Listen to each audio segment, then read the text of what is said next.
Hello दोस्तों, तो क्या हाल चाल है? जरूर बताइएगा। तो आज हम बात करने वाले हैं जैव प्रक्रम यानी लाइफ प्रोसेस चैप्टर से मोस्ट इम्पॉर्टेंट बहुविकल्पीय प्रश्न जो परीक्षा में 2 से 3 नंबर के जरूर आते हैं।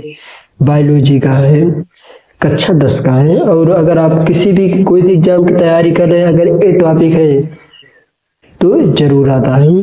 तो बिना देर किए वीडियो को शुरू करते हैं। और एक सिफारिश है आपसे, चैनल को सब्सक्राइब करिए या ना करें, लेकिन अगर आप कुछ भी पूछना चाहते हैं तो कमेंट बॉक्स में कमेंट जरूर करिएगा।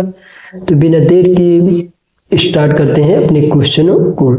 तो क्वेश्चन नंबर पहला है प्रकाश संश्लेषण की क्रिया में ऑक्सीजन गैस निकलती है। तो इसके ऑप्शन है कार्बन डाइऑक्साइड से, और दूसरा ऑप्शन है जल से, और तीसरा ऑप्शन है वायु से, और चौथा ऑप्शन है परहरित के विघटन से।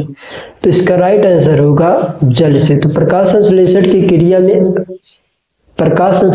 क्रिया में ऑक्सीजन गैस निकलती है, जल से निकलती है। बढ़ते हैं अपने अगले क्वेश्चन के। तो क्वेश्चन नंबर अगला है प्रकाश अपक्रिया होती है। तो प्रकाश अपक्रिया किसमें होती है? तो प्रकाश अपक्रिया किसमें होती है? तो इसका ऑप्शन है माइटोकॉन्ड्रिया में, और दूसरा ऑप्शन है हरित लवक के ग्रेना में, और तीसरा ऑप्शन है राइबोसोम में, और चौथा ऑप्शन है हरित लवक के स्ट्रोमा में। तो इसका राइट आंसर होगा हरित लवक के ग्रेना में। तो प्रकाश अपक्रिया हरित लवक के ग्रेना में होती है। तो प्रकाश अपक्रिया हरित लवक के ग्रेना में होती है। तो बढ़ते हैं अपने अगले क्वेश्चन की ओर। तो क्वेश्चन नंबर अगला है क्लोरोप्लास्ट के ग्रेना में बनते हैं। तो क्वेश्चन है क्लोरोप्लास्ट के ग्रेना में बनते हैं। तो क्या बनते हैं? ऑप्शन नंबर है एटीपी तथा एनएडी इंटू 2H, और दूसरा ऑप्शन है एटीपी तथा ग्लूकोज, और तीसरा ऑप्शन है एटीपी तथा एनएडीपी इंटू 2H, और चौथा ऑप्शन है उपयुक्त सभी। तो क्लोरोप्लास्ट के ग्रेना में एटीपी तथा एनएडीपी इंटू 2H बनते हैं। तो क्लोरोप्लास्ट के ग्रेना में क्या बनते हैं? एटीपी तथा एनएडीपी इंटू 2H बनते हैं। तो बढ़ते हैं अपने अगले क्वेश्चन की ओर। तो क्वेश्चन नंबर अगला है क्लोरोफिल अवशोषित करता है। तो क्लोरोफिल क्या अवशोषित करता है? तो इसका ऑप्शन है, पहला ऑप्शन है जल, और दूसरा ऑप्शन है खनिज लवण, और तीसरा ऑप्शन है प्रकाश ऊर्जा, और चौथा ऑप्शन है ऑक्सीजन। तो इसका राइट आंसर होगा प्रकाश ऊर्जा। क्लोरोफिल अवशोषित करता है, प्रकाश ऊर्जा अवशोषित करता है। तो अगला क्वेश्चन है, क्वेश्चन नंबर अगला है हरित लवक के स्ट्रोमा में कौन सी क्रिया होती है? तो हरित लवक के स्ट्रोमा में कौन सी क्रिया होती है? तो पहला है प्रकाशीय अभिक्रिया, और दूसरा ऑप्शन है अप्रकाशीय अभिक्रिया, और तीसरा ऑप्शन है ए और बी दोनों अभिक्रियाएं, और चौथा ऑप्शन है इनमें से कोई नहीं।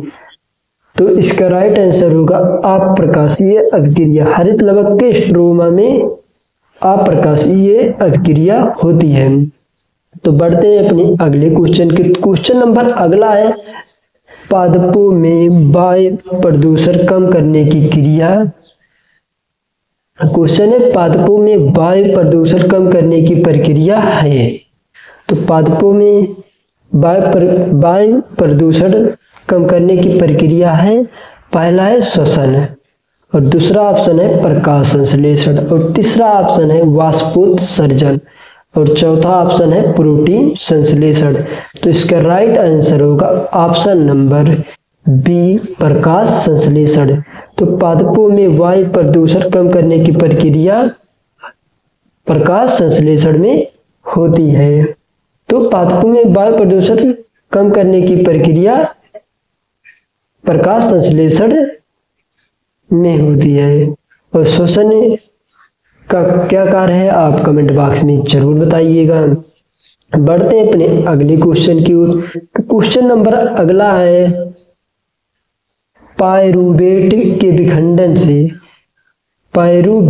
विखंडन से यह कार्बन डाइऑक्साइड तथा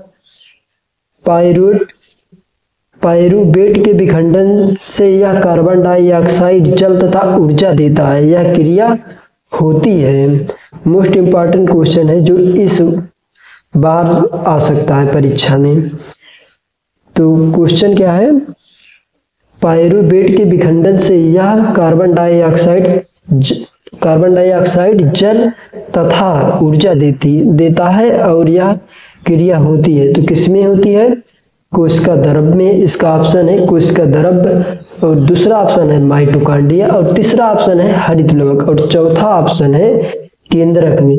तो इसका राइट आंसर होगा माइटोकॉन्ड्रिया में। तो पाइरूवेट के विखंडन से यह कार्बन डाइऑक्साइड जल तथा ऊर्जा देता है, यह क्रिया माइटोकॉन्ड्रिया में होती है। और माइटोकॉन्ड्रिया को क्या कहते हैं, इसे आप कमेंट बॉक्स में जरूर बताइए, यानी इसका नाम क्या है, इसका कार्य क्या है।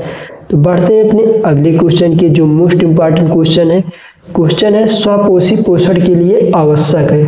तो क्वेश्चन है स्वपोषी पोषण के लिए आवश्यक है अथवा करके है स्वपोषण हेतु क्या आवश्यक है, जो 19 इसके पहले वाले एग्जामों में पूछा गया है। मोस्ट इम्पॉर्टेंट एनसीईआरटी का क्वेश्चन है। तो क्वेश्चन है स्वपोषी पोषण के लिए आवश्यक है। तो इसका ऑप्शन है कार्बन डाइऑक्साइड तथा जल, और दूसरा ऑप्शन है क्लोरोफिल, और तीसरा ऑप्शन है सूर्य का प्रकाश, और चौथा ऑप्शन है उपयुक्त सभी। तो इसका राइट आंसर हो जाएगा उपयुक्त सभी। स्वपोषी पोषण के लिए कार्बन डाइऑक्साइड, जल, क्लोरोफिल, सूर्य का प्रकाश यानी सभी उपस्थित हैं। तो बढ़ते हैं अपने अगले क्वेश्चन की ओर। क्वेश्चन नंबर अगला है, निम्न में से कौन विषमपोषी नहीं है। तो क्वेश्चन है निम्न में से विषमपोषी नहीं है। तो ऑप्शन है फफूंदी, और दूसरा ऑप्शन है फीता किर्म, और तीसरा ऑप्शन है ईस्ट, और चौथा ऑप्शन है मनी प्लांट। तो इसका राइट आंसर होगा मनी प्लांट। निम्न में से कौन विषमपोषी नहीं है, तो मनी प्लांट विषमपोषी नहीं है। तो बढ़ते हैं अपने अगले क्वेश्चन की ओर। तो क्वेश्चन नंबर अगला है आहार नाल की सी आकार की संरचना है। तो यानी आहार नाल में सी आकार की संरचना किसकी है।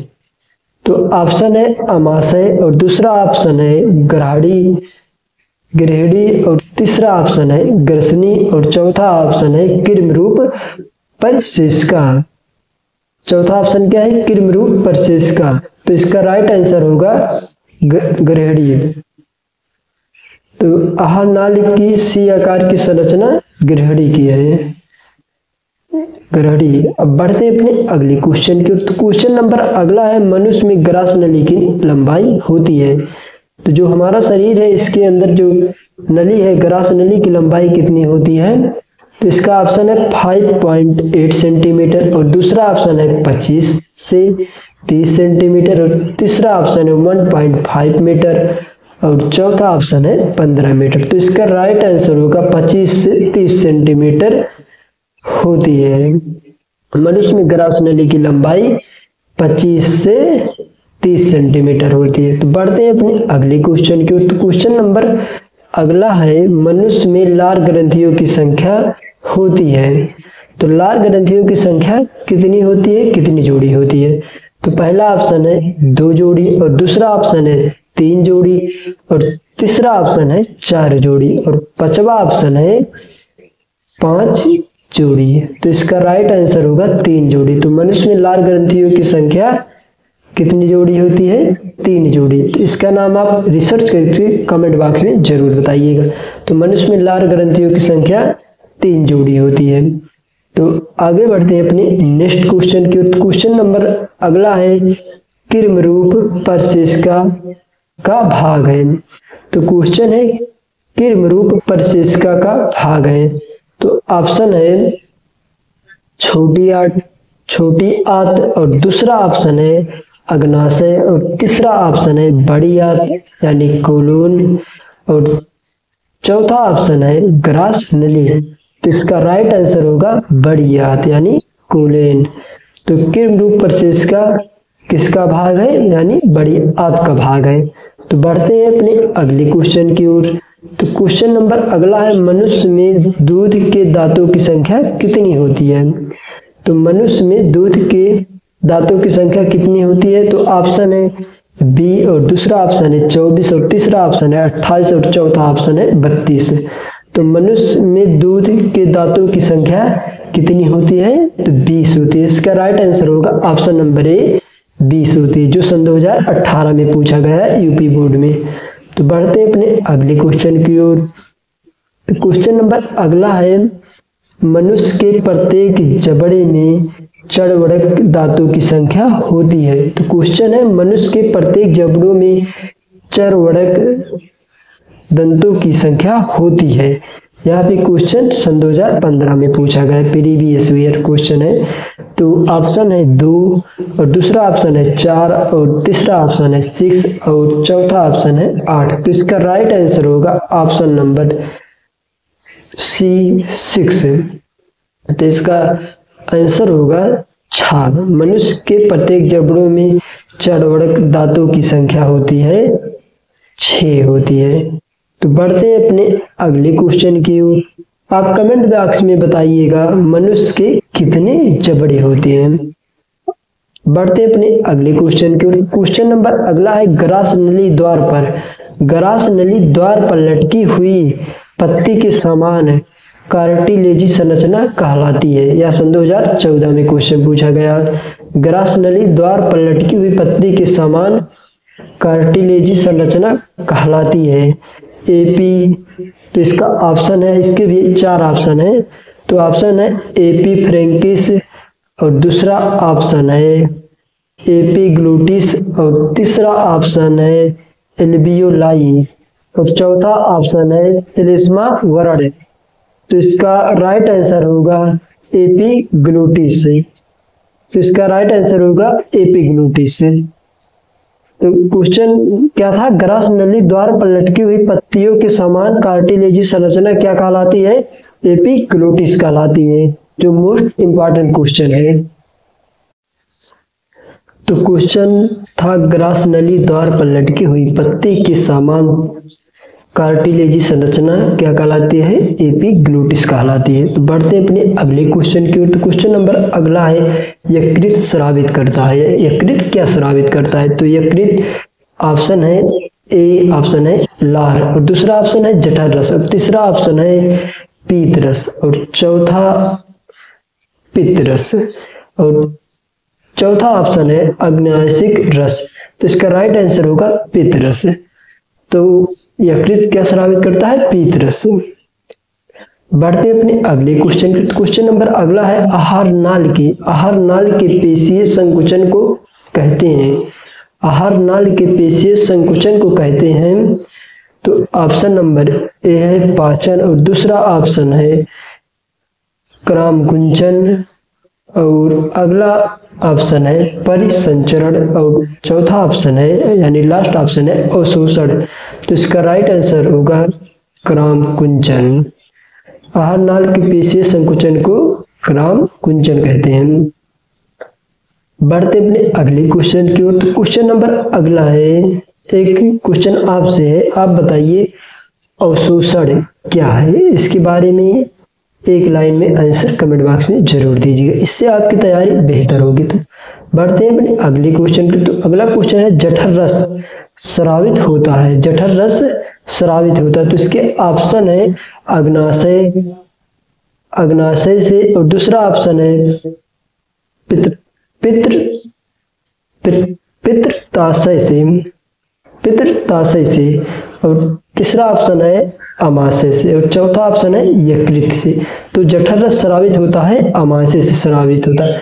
तो बढ़ते हैं अपने अगले क्वेश्चन की। तो क्वेश्चन नंबर अगला है, ट्रिप्सिन एंजाइम क्रिया करता है, यानी ट्रिप्सिन एंजाइम क्रिया यानी क्या करता है। ऑप्शन है ए प्रोटीन पर, और स्टार्च पर, और तीसरा ऑप्शन है वसा पर, और चौथा ऑप्शन है लवड़ों पर। तो इसका राइट आंसर हो जाएगा प्रोटीन पर। तो ट्रिप्सिन एंजाइम क्रिया करता है, प्रोटीन क्रिया करता है। तो बढ़ते हैं अपने अगले क्वेश्चन की ओर। तो क्वेश्चन नंबर अगला है, निम्न में से विटामिन का कौन सा जोड़ा जल में घुलनशील है? तो यहाँ पर विटामिन 2 होते हैं, जल में घुलनशील और वसा में घुलनशील। इसके लिए एक वीडियो बना देंगे इसके आगे। तो क्या है, निम्न में से विटामिन का कौन सा जोड़ा जल में घुलनशील है? तो इसका ऑप्शन है विटामिन ए तथा बी, और दूसरा ऑप्शन है विटामिन बी तथा सी, और तीसरा ऑप्शन है विटामिन सी तथा के। इसकी चौथा ऑप्शन है विटामिन डी तथा बी। तो इसका राइट आंसर होगा विटामिन बी तथा सी। तो निम्न में कौन सा जोड़ा जल में घुलनशील है? तो बी तथा सी सही है। तो बढ़ते हैं अपने अगले क्वेश्चन की ओर। तो क्वेश्चन नंबर अगला है, विटामिन सी का अच्छा स्रोत है। तो विटामिन सी का अच्छा स्रोत क्या है? जो खट्टे पदार्थ होते हैं। तो इसका ऑप्शन है अंडा, मछली, गेहूं और संतरा। तो बात करते हैं अंडा, मछली, गेहूं, एक खट्टे पदार्थ नहीं है, बचता है संतरा। तो संतरा ही इसका राइट आंसर होगा। तो विटामिन सी का अच्छा स्रोत संतरा है। तो बढ़ते हैं अपने अगले क्वेश्चन की ओर। एक क्वेश्चन आप भी बताइएगा, विटामिन डी का सबसे अच्छा स्रोत क्या है? इसके कारण कौन सा रोग होता है इसकी कमी से? तो बढ़ते हैं अपने अगले क्वेश्चन के। तो क्वेश्चन नंबर अगला है, बेरी रोग किस विटामिन की कमी से होता है? तो क्वेश्चन है बेरी रोग किस विटामिन की कमी से होता है? तो इसका ऑप्शन है vitamin B1, vitamin B2, vitamin B3, vitamin B5। तो इसका राइट आंसर होगा विटामिन B1। बेरी रोग किस विटामिन की कमी से होता है? विटामिन B1 की कमी से होता है। तो बढ़ते हैं अपने अगले क्वेश्चन पे। क्वेश्चन नंबर अगला है, निम्नलिखित में से मनुष्य की लार में पाया जाता है। निम्नलिखित में से मनुष्य की लार में पाया जाता है। तो टाइलिन, पहला ऑप्शन है टाइलिन, और दूसरा ऑप्शन है लाइसोजाइम, और तीसरा ऑप्शन है पेप्सिन, और चौथा ऑप्शन है टाइलिन व लाइसोजाइम दोनों। तो इसका राइट आंसर होगा टाइलिन। तो मनुष्य की लार में क्या पाया जाता है? टाइलिन पाया जाता है। तो इसके आगे का क्वेश्चन है, क्वेश्चन नंबर अगला है, हीमोग्लोबिन महत्वपूर्ण भूमिका निभाता है। हीमोग्लोबिन महत्वपूर्ण भूमिका निभाता है। ऑप्शन है उत्सर्जन में, श्वसन में, पाचन में और वृद्धि में। तो इसका राइट आंसर होगा श्वसन में। हीमोग्लोबिन भूमिका निभाता है किसमें? श्वसन में। तो बढ़ते हैं अपने अगले क्वेश्चन की ओर। क्वेश्चन नंबर अगला है, ऊर्जा की मुद्रा है। क्वेश्चन है ऊर्जा की मुद्रा है, अर्थात निम्न में से कौन सा ऊर्जा का सिक्का या मुद्रा के रूप में जाना जाता है? तो ऑप्शन है DNA, और दूसरा ऑप्शन है RNA, और तीसरा ऑप्शन है ATP, और चौथा ऑप्शन है क्लोरोफिल। तो ऊर्जा की मुद्रा है ATP। आप इन सभी का DNA, RNA और ATP का पूरा नाम कमेंट बॉक्स में जरूर बताइएगा। जो परीक्षा में 1 नंबर जरूर आता है, इसके फुल फॉर्म यानी पूरा नाम पूछता है। तो बढ़ते हैं अपने अगले क्वेश्चन की ओर। क्वेश्चन नंबर अगला है, ग्लाइकोलाइसिस की प्रक्रिया संपन्न होती है। तो क्वेश्चन है ग्लाइकोलाइसिस की प्रक्रिया संपन्न होती है कोशिका द्रव में, राइबोसोम में, माइटोकॉन्ड्रिया में और अंतःद्रव्य जालिका में। तो इसका राइट आंसर होगा कोशिका द्रव में। तो ग्लाइकोलाइसिस की प्रक्रिया कहाँ पर संपन्न होती है? कोशिका द्रव में। आप बताइए माइटोकॉन्ड्रिया कहाँ पर होता है? इसे आप जरूर बताइएगा। और इसके अलावा एक और बताइए आप, माइटोकॉन्ड्रिया की खोज किसने की थी? और माइटोकॉन्ड्रिया की खोज किसने की थी?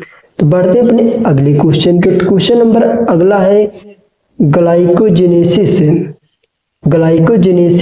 क्रिया में बनता है। ग्लाइकोजेनेसिस क्रिया में क्या बनता है? जो सन 2017 में क्वेश्चन पूछा गया है।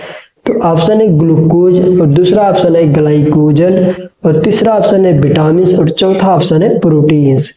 तो ग्लाइकोजिनेसिस क्रिया में ग्लूकोज बनता है। तो क्या बनता है? ग्लूकोज बनता है। बढ़ते हैं अपने अगले क्वेश्चन की। तो क्वेश्चन नंबर अगला है ग्लाइकोलाइसिस के अंत में, ग्लाइकोलाइसिस के अंत में कितने एटीपी अणुओं का लाभ होता है? तो क्वेश्चन है ग्लाइकोलाइसिस के अंत में कितने एटीपी अणुओं का लाभ होता है? तो सन 2017 में, सन 2014 में क्वेश्चन पूछा गया था। तो ऑप्शन है 2, और दूसरा ऑप्शन है 0, और तीसरा ऑप्शन है 4, और चौथा ऑप्शन है 8। तो इसका राइट आंसर होगा 2। ग्लाइकोलाइसिस के अंत में कितने एटीपी अणुओं को लाभ होता है? तो 2 अणुओं का लाभ होता है। तो बढ़ते हैं अपने अगले क्वेश्चन के। तो क्वेश्चन नंबर अगला है मानव हृदय में कच्छों यानी बेसन की संख्या कितनी होती है? मानव हृदय में बेसन की संख्या कितनी होती है? मानव हृदय में कच्छों यानी बेसन की संख्या कितनी होती है? अर्थात मनुष्य के हृदय में कोष्ठकों की संख्या होती है। यह सन 2020 में क्वेश्चन पूछा गया, मनुष्य के हृदय में कोष्ठकों की संख्या होती है सन 2020 में, और मानव हृदय में कच्छों की संख्या होती है सन 2014 में पूछा गया। तो इसका ऑप्शन है ऑप्शन नंबर ए 1, और दूसरा ऑप्शन है बी 2, और तीसरा ऑप्शन है सी 3, और इसका चौथा ऑप्शन है 4। तो इसका राइट आंसर हो जाएगा 4। मनुष्य के हृदय में कोष्ठकों की संख्या 4 होती है, जो मोस्ट इंपॉर्टेंट क्वेश्चन है। तो बढ़ते हैं अपने अगले क्वेश्चन की। तो क्वेश्चन नंबर अगला है पुलोमनरी फुफ्फुस। पुलोमनरी इसे फुफ्फुस कहते हैं, सिरा खुलती है या रुधिर लाती है? पुलोमनरी सिरा खुलती है या रुधिर लाती है? तो इसका ऑप्शन है दाएं अलिंद में, और दूसरा ऑप्शन है बाएं अलिंद में, और तीसरा ऑप्शन है बाएं निलय में, और चौथा ऑप्शन है दाएं निलय में। यह सन 2015 में क्वेश्चन पूछा गया है, फुफ्फुस सिरा खुलती है या रुधिर लाती है? तो इसका राइट आंसर होगा बाएं अलिंद में। तो पुलोमनरी सिरा खुलती है या रुधिर लाती है बाएं अलिंद में। या जरूर आपको समझ में आया, हृदय से संबंधित क्वेश्चन जो most important, very important question. तो बढ़ते हैं अपने अगले क्वेश्चन की। तो क्वेश्चन नंबर अगला है फेफड़ों से शुद्ध रक्त आता है, फेफड़ों से शुद्ध रक्त आता है बाएं अलिंद में, दाएं अलिंद में, और बाएं निलय में, और दाएं निलय में। तो इसका राइट आंसर होगा बाएं अलिंद में। फेफड़ों से शुद्ध रक्त आता है बाएं अलिंद में। तो बढ़ते हैं अपने अगले क्वेश्चन की। तो क्वेश्चन नंबर अगला है शुद्ध रुधिर को शरीर के विभिन्न भागों में ले जाती है। क्वेश्चन है शुद्ध रुधिर को विभिन्न भागों में ले जाती है। ऑप्शन है सिरा, और दूसरा ऑप्शन है महासिरा, और तीसरा ऑप्शन है दायां निलय, और चौथा ऑप्शन है महाधमनी। तो इसका राइट आंसर होगा महाधमनी। शुद्ध रुधिर को शरीर के विभिन्न भागों में महाधमनी ले जाती है। बढ़ते हैं अपने अगले क्वेश्चन के। तो क्वेश्चन नंबर अगला है वह कौन सी सिरा जिसमें शुद्ध रुधिर प्रवाहित होता है?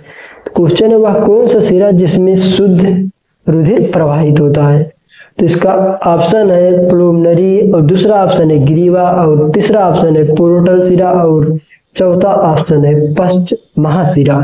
तो इसका राइट आंसर होगा पुलोमनरी।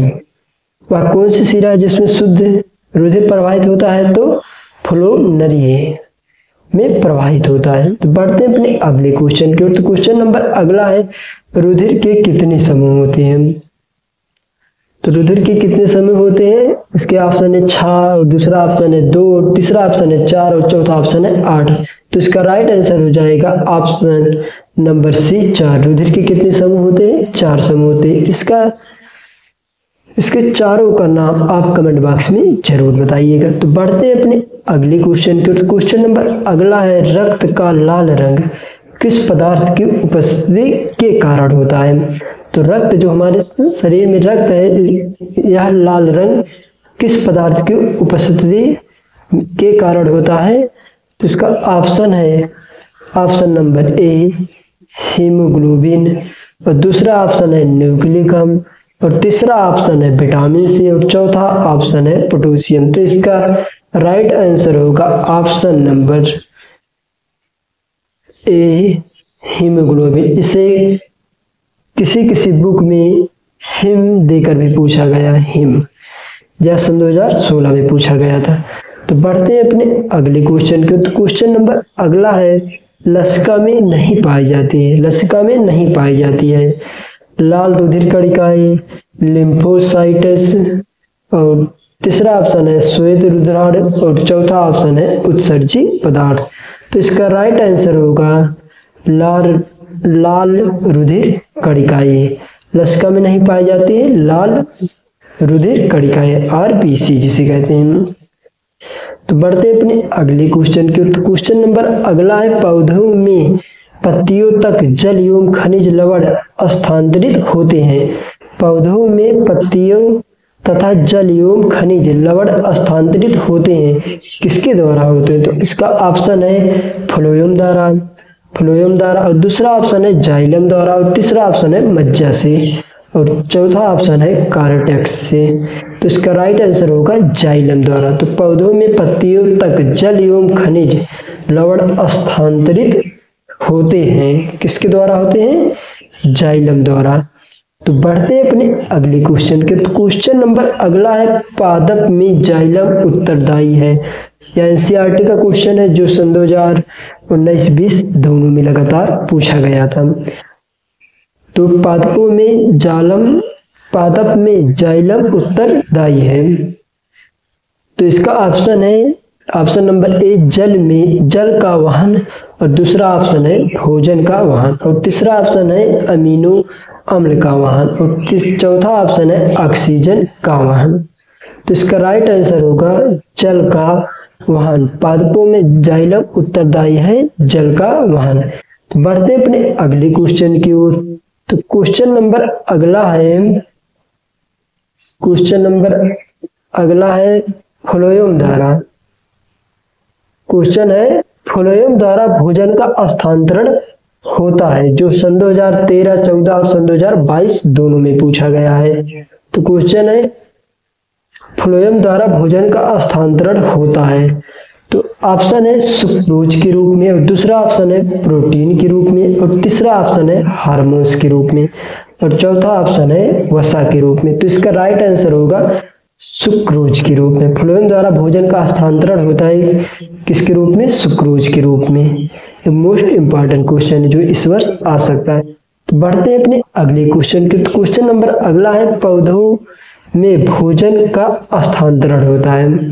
तो क्वेश्चन है, पौधों में भोजन का स्थानांतरण होता है जाइलम द्वारा, और दूसरा ऑप्शन है फ्लोएम द्वारा, और तीसरा ऑप्शन है कार्टेक्स द्वारा, और चौथा ऑप्शन है मज्जा द्वारा। तो इसका राइट आंसर होगा फ्लोएम द्वारा। तो पौधों में भोजन का स्थानांतरण होता है फ्लोएम द्वारा। तो बढ़ते हैं अपने अगले क्वेश्चन की ओर। तो क्वेश्चन नंबर अगला है, डिक्सन एवं जौली संबंधित है। तो क्वेश्चन है, डिक्सन एवं जौली संबंधित है। तो इसका ऑप्शन है ऑप्शन नंबर ए है रसारोहण से, परासरण से, अवशोषण से, और चौथा ऑप्शन है विसरण से। तो इसका राइट आंसर होगा रसारोहण से। डिक्सन एवं जौली संबंधित है रसारोहण से। तो बढ़ते हैं अपने अगले क्वेश्चन की ओर। क्वेश्चन नंबर अगला है, निम्नलिखित में से कौन सा त्वचा का कार्य नहीं है? यानी जो त्वचा का कार्य नहीं है, निम्नलिखित में से त्वचा का कार्य नहीं है। तो ऑप्शन है संवेदना, और दूसरा ऑप्शन है सुरक्षा, और तीसरा ऑप्शन है लैंगिक लक्षण, और चौथा ऑप्शन है उत्सर्जन। तो इसका राइट आंसर होगा लैंगिक लक्षण। तो निम्न में से त्वचा का कार्य नहीं है, लैंगिक लक्षण है। तो इसका आंसर होगा लैंगिक लक्षण। तो निम्न में कौन सा त्वचा का कार्य नहीं है? तो यह होगा लैंगिक लक्षण। तो बढ़ते अपने अगले क्वेश्चन की ओर। तो क्वेश्चन नंबर अगला है, मनुष्य में दुग्ध ग्रंथि यानी स्तन ग्रंथि रूपांतरित संरचना है। मनुष्य में दुग्ध ग्रंथि जिसे कहते हैं स्तन ग्रंथि रूपांतरित संरचना है। सन 2013 और 18 में पूछा गया क्वेश्चन है। इसके अलावा एक क्वेश्चन और है, कौन सा त्वचीय ग्रंथि स्तन के रूप में परिवर्तित होती है, या सन 2018 में पूछा गया क्वेश्चन है। तो क्वेश्चन है मनुष्य में दुग्ध ग्रंथि यानी स्तन ग्रंथि रूपांतरित संरचना है। और इसके अथवा करके क्वेश्चन है, कौन सी त्वचीय ग्रंथि स्तन ग्रंथि के रूप में परिवर्तित होती है। तो इसका ऑप्शन है, ऑप्शन नंबर ए है श्वेत ग्रंथि की, ऑप्शन है श्वेत ग्रंथि की, और दूसरा ऑप्शन है तेल ग्रंथि की, और तीसरा ऑप्शन है लार ग्रंथि की, और चौथा ऑप्शन है जठर ग्रंथि की।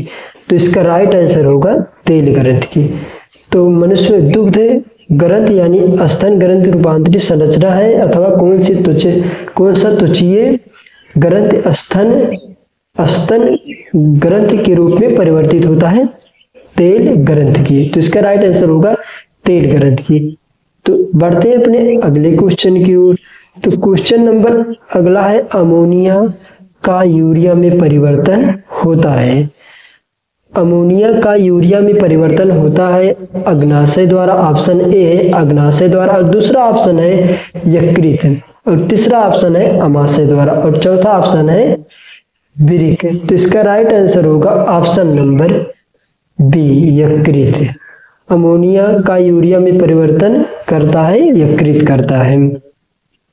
बढ़ते अपने अगले क्वेश्चन की ओर, जो most important very important question जो सन 2019-20 दोनों में पूछा गया है। इसके पहले भी पूछा गया है कई बार, इस वर्ष जो आने की संभावना है। तो क्वेश्चन नंबर अगला है, मनुष्य में वृक्क एक तंत्र का भाग है जो संबंधित है। मनुष्य में वृक्क एक तंत्र का भाग है जो संबंधित है। तो ऑप्शन है ए पोषण से, और दूसरा ऑप्शन है श्वसन से, और तीसरा ऑप्शन है उत्सर्जन से, और चौथा ऑप्शन है परिवहन से। तो इसका राइट आंसर होगा उत्सर्जन से। मनुष्य में वृक्क एक तंत्र का भाग है जो किससे संबंधित है, उत्सर्जन से। आप बताइए जो श्वसन है यह मनुष्य के कौन से भाग से संबंधित है। बढ़ते अपने अगले क्वेश्चन की ओर। तो क्वेश्चन नंबर अगला है, बोमेन संपुट भाग है। क्वेश्चन है बोमेन संपुट भाग है। तो ऑप्शन ए पित्त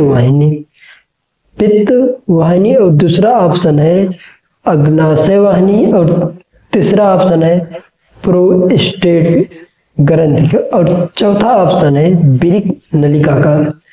तो इसका राइट आंसर होगा वृक्क नलिका का। तो बोमेन संपुट भाग किसका है, वृक्क नलिका का है। तो इसके आगे का क्वेश्चन है गर्मियों के दिनों में किस कारण दोपहर में पौधे मुरझा जाते हैं। तो क्वेश्चन है गर्मियों के दिनों में किस कारण दोपहर में पौधे मुरझा जाते हैं। तो इसका ऑप्शन है वाष्पोत की कमी के कारण। तो इसका ऑप्शन है ऑप्शन नंबर ए है वाष्पोत्सर्जन की कमी के कारण, और दूसरा ऑप्शन है वाष्पोत्सर्जन की अधिकता के कारण, और तीसरा ऑप्शन है प्रकाश संश्लेषण की कमी के कारण, और चौथा ऑप्शन है प्रकाश संश्लेषण की अधिकता के कारण। तो इसका राइट आंसर होगा वाष्पोत्सर्जन के अधिकता के कारण। तो गर्मियों के दिनों में किस कारण पौधे दोपहर में मुरझा जाते हैं। तो गर्मियों के दिनों में किस कारण दोपहर में पौधे मुरझा जाते हैं, तो वाष्पोत के अधिकता के कारण। तो बढ़ते हैं अपने अगले क्वेश्चन की ओर। तो क्वेश्चन नंबर अगला है, पादपों में जाइलम का कार्य होता है, यानी जो पादप होते हैं उनमें जाइलम का क्या कार्य होता है। तो ऑप्शन नंबर ए है जो मोस्ट इंपॉर्टेंट है, जो सन 2019, 20, 21 दोनों में पूछा गया। तो ऑप्शन है उत्सर्जी वर्ज्य पदार्थों का संवहन। तो ऑप्शन है उत्सर्जी वर्ज्य पदार्थों का संवहन, और दूसरा ऑप्शन है जल में संवहन, और तीसरा ऑप्शन है भोजन का संवहन, और चौथा ऑप्शन है अमीनो अम्ल का संवहन। तो इसका राइट आंसर होगा जल में संवहन। तो बढ़ते हैं अपने नेक्स्ट क्वेश्चन की ओर। तो क्वेश्चन नंबर अगला है, कोशिकीय परिक्रमों में ऊर्जा मुद्रा है।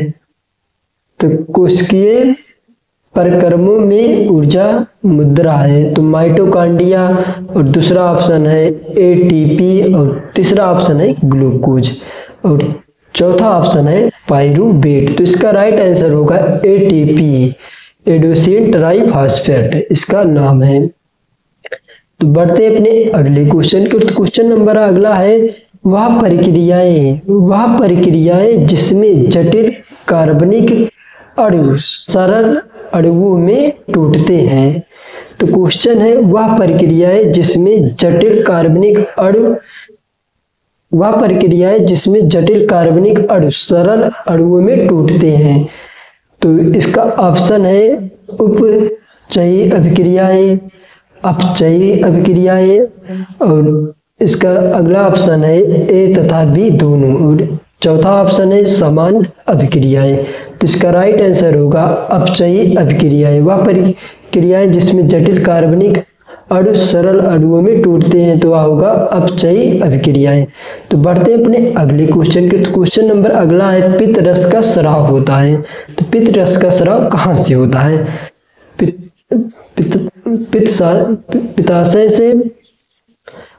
पित्ताशय से, और दूसरा ऑप्शन है यकृत से, और तीसरा ऑप्शन है अग्नाशय से, और चौथा ऑप्शन है अमाशय से। तो इसका राइट आंसर होगा यकृत में। तो पित्त रस का स्राव होता है यकृत में। तो बढ़ते हैं अपने अगले क्वेश्चन की। तो क्वेश्चन नंबर अगला है, केवल जल में घुलनशील होता है। तो केवल जल में क्या घुलनशील होता है? तो vitamin A, vitamin D, vitamin के, विटामिन सी। तो जल में केवल विटामिन सी घुलनशील होता है। तो बढ़ते हैं अपने अगले क्वेश्चन की ओर। तो क्वेश्चन नंबर अगला है, चर्मदाह या पेलाग्रा निम्नलिखित में से किस विटामिन की कमी से होता है? तो यह सन 2022 में पूछा गया क्वेश्चन है। क्वेश्चन है, चर्मदाह या पेलाग्रा रोग निम्नलिखित में से किस विटामिन की कमी से होता है? तो किस विटामिन की कमी से होता है? तो ऑप्शन है विटामिन B1, और vitamin B2, vitamin B5, vitamin 12 की कमी से, विटामिन B12। तो इसका राइट आंसर होगा विटामिन B5। चर्मदाह या पेलाग्रा रोग विटामिन B5 की कमी से होता है। तो बढ़ते हैं अपने अगले क्वेश्चन की ओर। तो क्वेश्चन नंबर अगला है, एटीपी तथा, क्वेश्चन है अगला, एटीपी तथा NADP इंटू 2H का निर्माण होता है। एटीपी तथा NADP इंटू 2H का निर्माण होता है माइटोकॉन्ड्रिया में, क्लोरोप्लास्ट में, पेराक्सीसोम्स में, और लाइसोसोम्स में। तो इसका राइट आंसर होगा क्लोरोप्लास्टस में होता है। एटीपी तथा NADP इंटू 2H का निर्माण होता है क्लोरोप्लास्टस में। तो बढ़ते अपने अगले क्वेश्चन की ओर। क्वेश्चन नंबर अगला है, केवल न्यूक्लिक अम्ल तथा प्रोटीन के बने होते हैं। केवल न्यूक्लिक अम्ल तथा प्रोटीन के बने होते हैं। तो ऑप्शन है, ऑप्शन नंबर ए जीवाणु, दूसरा ऑप्शन है क्लोरोप्लास्ट, और तीसरा ऑप्शन है विषाणु, और चौथा ऑप्शन है परायनाश। तो इसका राइट आंसर होगा विषाणु। केवल न्यूक्लिक अम्ल एवं प्रोटीन विषाणु के बने होते हैं। तो बढ़ते हैं अपने अगले क्वेश्चन की ओर। तो क्वेश्चन नंबर अगला है, द्वार कोशिकाएं पाई जाती हैं। द्वार कोशिकाएं पाई जाती हैं किसमें पाई जाती हैं? तो ऑप्शन नंबर ए है जड़ों में, और दूसरा ऑप्शन है रंध्रों में, और तीसरा ऑप्शन है वात रंध्रों में, और ऑप्शन नंबर डी है उपरोक्त सभी, जो सन 2020 में पूछा गया क्वेश्चन है। तो द्वार कोशिकाएं पाई जाती है रंध्रों में पाई जाती है। तो इसका राइट आंसर होगा रंध्रों में। तो बढ़ते हैं अपने अगले क्वेश्चन की ओर। क्वेश्चन नंबर अगला है, मूत्र निर्माण होता है। तो मूत्र निर्माण कहाँ पर होता है? जो सन 2022 में पूछा गया क्वेश्चन है। क्वेश्चन ऑप्शन है वृक्क में, और दूसरा ऑप्शन है यकृत में, और तीसरा ऑप्शन है पिलाहा में, और चौथा ऑप्शन है हृदय में। तो इसका राइट आंसर होगा मूत्र निर्माण वृक्क में होता है। तो बढ़ते हैं अपनी अगली क्वेश्चन की ओर। क्वेश्चन नंबर अगला है, लार में कौन सा एंजाइम पाया जाता है? तो ऑप्शन है, लार में कौन सा एंजाइम पाया जाता है? तो ऑप्शन है पेप्सिन, और दूसरा ऑप्शन है एमिलेस, और तीसरा ऑप्शन है ट्रिप्सिन, और चौथा ऑप्शन है लाइपेस। तो इसका राइट आंसर होगा एमिलेस। लार में कौन सा एंजाइम पाया जाता है? एमिलेस। तो यह था मल्टीपल मोस्ट इम्पॉर्टेंट क्वेश्चन जो प्रकरण चैप्टर से जो मोस्ट इम्पॉर्टेंट था विज्ञान क्लास 10 से। अगर आप यूपी बोर्ड हो, एमपी, राजस्थान, किसी भी बोर्ड से वहाँ पर अगर हिंदी मीडियम में है तो यह आपकी जरूर काम आएगा। तो यह वीडियो कैसा है कमेंट बॉक्स में जरूर बताइएगा। अगर आप कोई भी क्वेश्चन पूछना चाहते हैं तो कमेंट जरूर करिएगा। हम आपसे एक क्वेश्चन पूछते हैं, उसके बाद विदा लेते हैं। तो क्वेश्चन है, रसांकुर कहाँ स्थित होते हैं? रसांकुर कहाँ स्थित होते हैं और रसांकुर क्या है और इनके कार्य क्या है? क्या वह क्वेश्चन है? क्वेश्चन है, रसांकुर कहाँ स्थित होते हैं और इनके कार्य बताइए। तब तक के लिए बस इतना ही। जय हिंद।